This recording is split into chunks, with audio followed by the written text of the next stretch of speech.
राजनीति के यदि पूरे आप इतिहास को उठाकर देखें तो जनतंत्र के नाम पर दो नेता कलंक साबित हुए हैं। आज उन्हीं की कहानी मैं आपको सुनाऊंगी और कहानी बड़ी मजेदार है। इस कहानी में उनके कारनामों की एक एक करतूत मैं आपको बताऊंगी और आपको बताऊंगी किस तरीके से इन दोनों ने एक दूसरे को टफ कंपटीशन दे रखा है। तो आज की ये प्रस्तुति बड़ी मजेदार होने वाली है, आप बिल्कुल भी बोर नहीं होंगे, ये हमारी गारंटी है। तो अंत तक जरूर देखना है, बिल्कुल भी स्किप नहीं करना है। दर्शकों, उन दोनों नेताओं की यदि बात करें तो पहले नंबर पे बात करेंगे दिल्ली के मुखिया, दिल्ली के कर्ता धर्ता, जो आज की डेट में जेल में बैठकर अपने कर्मों को याद कर रहे हैं कि भैया कहां से शुरू किया और कहां आकर अटक गए। मैं बात कर रही हूं अरविंद केजरीवाल की। अब अरविंद केजरीवाल एक ऐसे नेता हैं जो अपने लिए अलग कानून और पूरे ब्रह्मांड के लिए अलग कानून चाहते हैं। उनका ये मानना है कि जो कानून आम जनता के लिए है वह अरविंद केजरीवाल और उनकी पार्टी के लिए तो बिल्कुल भी नहीं होने चाहिए। उनके लिए अलग से कानूनों का निर्माण होना चाहिए, उनके लिए अलग से संविधान का निर्माण होना चाहिए, उनके लिए अलग से लोकतंत्र का निर्माण होना चाहिए। यानी कि अरविंद केजरीवाल अपने आप को हम में से एक तो नहीं मानते हैं, जो अपने आप को आम आदमी जरूर कहते हैं। तो अरविंद केजरीवाल जी इस समय जेल के अंदर बैठे हैं, हम सभी जानते हैं। अच्छा, मंगलवार को दिल्ली हाई कोर्ट का जो फैसला आया, उस फैसले को मेरा सलाम है। एक ऐसा फैसला जिन्होंने अरविंद केजरीवाल की राजनीति और अरविंद केजरीवाल की घटिया राजनीति, उनकी पार्टी की घटिया राजनीति के ऊपर एक बहुत तगड़ा अंकुश लगाया है और ये बहुत जरूरी था। और जो फैसला दिल्ली हाई कोर्ट के द्वारा लिया गया, जिसमें यह कहा गया कि ईडी के द्वारा जो अरविंद केजरीवाल को रिमांड पर लिया है, उन्हें जेल में डाला है, वह किसी भी तरीके से गलत नहीं है। क्योंकि दोस्तों, आज चूंकि पूरा विश्व मिलकर अरविंद केजरीवाल को बता रहा है कि वह एक नंबर के भ्रष्टाचारी हैं, फिर भी यूनाइटेड नेशंस और जर्मनी जैसे बड़े बड़े देश अरविंद केजरीवाल के सपोर्ट में खड़े हैं। और वहीं अगर अरविंद केजरीवाल की गिरफ्तारी को यदि गैर कानूनी दिल्ली हाई कोर्ट की तरफ से बता दिया जाता, तो आज सभी भ्रष्टाचारी एक मंच पर खड़े होकर अपनी पवित्रता के गुणगान गा रहे होते, जिनमें कांग्रेस पार्टी, आम आदमी पार्टी, सीपीएम, टीएमसी और तमाम तरीके की समाजवादी पार्टी और तमाम तरीके की बेईमान भ्रष्टाचारी पार्टियां एक मंच पर खड़े होकर अपनी पवित्रता के गुणगान गा रही होती। लेकिन दिल्ली हाई कोर्ट के इस फैसले ने, जैसा कि मैंने अपने दर्शकों को बताया, सैल्यूट है दिल्ली हाई कोर्ट के इस फैसले पर, एक बहुत अच्छा डिसीजन लिया, जिसको हम अपने चैनल प्रोब टीवी की तरफ से बहुत सराहते हैं।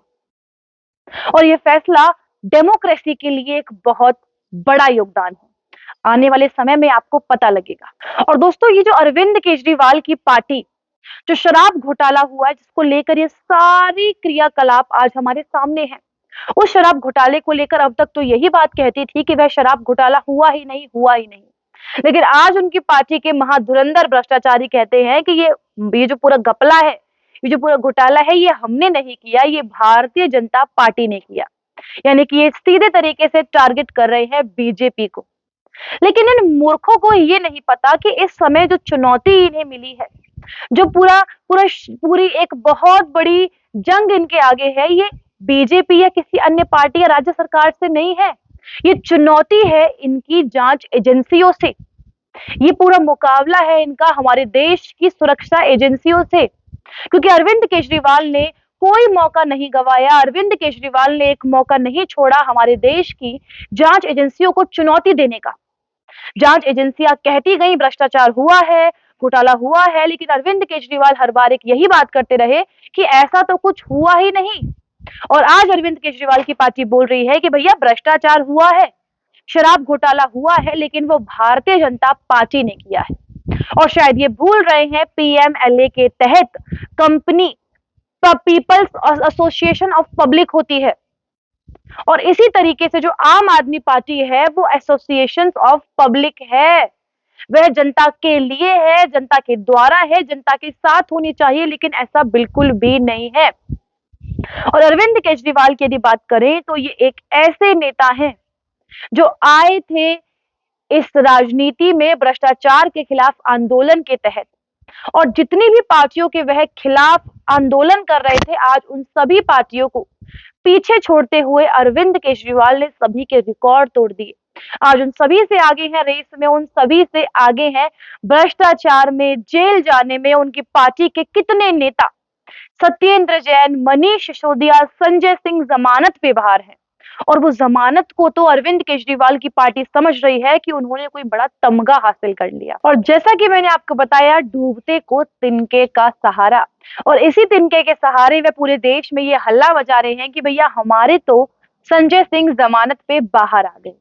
कोई बात नहीं, होने दीजिए खुश, थोड़े दिनों की खुशी है, ये हमें क्यों छीनने किसी व्यक्ति से। और अगर ये हाई कोर्ट का फैसला बरकरार रहता है, क्योंकि अरविंद केजरीवाल ने सुप्रीम कोर्ट में इस फैसले को चुनौती तो दे दी है, लेकिन अगर यही फैसला बरकरार रहता है और सुप्रीम कोर्ट भी ये चीज देखता है, क्योंकि तर्क, तथ्य, संविधान और कानून हर चीज एक तरफ इशारा कर रही है कि घोटाला हुआ है, बहुत भयंकर घोटाला हुआ है, रिश्वत ली गई, शराब माफियाओं को फायदा पहुंचाया गया और इन पैसों को गोवा चुनाव में इस्तेमाल किया गया। सारी चीजें साफ हैं, ईडी के पास सबूत है, गवाह है, बयान है, सब कुछ है। तो अरविंद केजरीवाल की मुसीबतें कम नहीं होंगी, तो देखना होगा। अब कहानी के अगले पड़ाव में आते हैं और कहानी के इस पड़ाव में बात करेंगे मौसी के बारे में। अरविंद केजरीवाल की भी मौसी, मैं बात कर रही हूँ टीएमसी करता धरता पश्चिम बंगाल की मुख्यमंत्री ममता बनर्जी के बारे में। और ये अरविंद केजरीवाल से छलांग मारते हुए 2 कदम आगे हैं, क्योंकि आप खुद सोचिए, जिस राज्य की पुलिस पार्टी के कार्यकर्ताओं की तरह कार्य करने लगे तो उस राज्य का क्या होगा। और वही पश्चिम बंगाल में हो रहा है, और ये मंजर दिल्ली में भी होता, लेकिन हाल यूं है कि दिल्ली की पुलिस अरविंद केजरीवाल के अंडर अभी तक केंद्र सरकार ने नहीं दी है। हालांकि अरविंद केजरीवाल कई बार इस पर हल्ला भी कर चुके हैं, लेकिन नहीं मिली है। और यही कारण है कि अपनी मौसी से 2 कदम पीछे चल रहे हैं अरविंद केजरीवाल जी। दोस्तों, आपको याद होगा, जब चिट फंड घोटाले की जांच करने के लिए सीबीआई पश्चिम बंगाल आई थी, तो ममता बनर्जी खुद धरने पर बैठ गई थी अपने पार्टी के कैडर्स के साथ, कार्यकर्ताओं के साथ। सीबीआई के अधिकारियों से मारपीट करने तक की कोशिश की गई, ये मामला कोर्ट चला गया। और ठीक कुछ ऐसा ही आज फिर से पश्चिम बंगाल में हो रहा है। एनआईए एक ऐसी जांच एजेंसी जो केवल आतंकवादी, जो भी जिन लोगों पर आतंकवाद का शक होता है, टेररिस्ट या टेररिज्म के तहत कार्यवाही करते हैं, एक ऐसी एजेंसी जब 2022 के एक बॉम्ब ब्लास्ट की जांच करने के लिए, जिसमें 3 लोगों की मौत हो गई थी, यह पश्चिम बंगाल के मेदिनीपुर के एक गांव की घटना है। जब इन सभी की जांच के लिए गई तो वहां पर सीआरपीएफ और एनआईए के अधिकारियों से मारपीट की गई और वहां की एक महिला ने सीआरपीएफ और एनआईए के अधिकारियों के खिलाफ कंप्लेंट दर्ज करवाई कि उनके पति को गैर कानूनी तरीके से पीटा गया है। और जब मामला पश्चिम बंगाल हाई कोर्ट में गया तो हाई कोर्ट ने पश्चिम बंगाल की पुलिस को फटकार लगाई, क्योंकि पुलिस को ये नहीं पता कि उन्होंने धारा 325 के तहत ये केस दर्ज किया था। और धारा 325 तो लगती ही नहीं है। धारा 325 एक ऐसे अधिकार क्षेत्र में आती है, एक ऐसे कानून, एक ऐसे अपराध के लिए लगती है जहां पर जोर जबरदस्ती की गई हो, लेकिन यहाँ पर ऐसा कुछ भी नहीं था। लेकिन पश्चिम बंगाल सरकार ने ये पूरा प्लान बना लिया कि किसी भी तरीके से केंद्र जांच एजेंसियों के अधिकारियों को मारना है, पीटना है, उन्हें पश्चिम बंगाल में घुसने नहीं देना। और पश्चिम बंगाल की पुलिस ये सब कुछ कर रही है ममता बनर्जी की देख रेख में। ममता बनर्जी की पुलिस एक पार्टी के कैडर की तरह काम करती है, वह पुलिस की तरह नहीं करती है। और दिल्ली में भी ये हाल होते यदि अरविंद केजरीवाल के अधीन पुलिस होती, लेकिन अभी तक इतना बुरा समय दिल्ली में नहीं आया। हालांकि इस बार पश्चिम बंगाल हाई कोर्ट ने समझदारी दिखाते हुए यह फैसला लिया कि यहाँ पर यह जांच का विषय है, दोबारा जांच की जाएगी और यदि आपको कोई भी पूछताछ करनी है एनआईए और सीआरपीएफ के अधिकारियों से, तो वीडियो कॉल के जरिए आप कोई भी पूछताछ कर सकते हैं। लेकिन उससे पहले ना आप किसी को गिरफ्तार करेंगे, ना आप रूबरू होकर किसी से जांच की बात कर सकते हैं।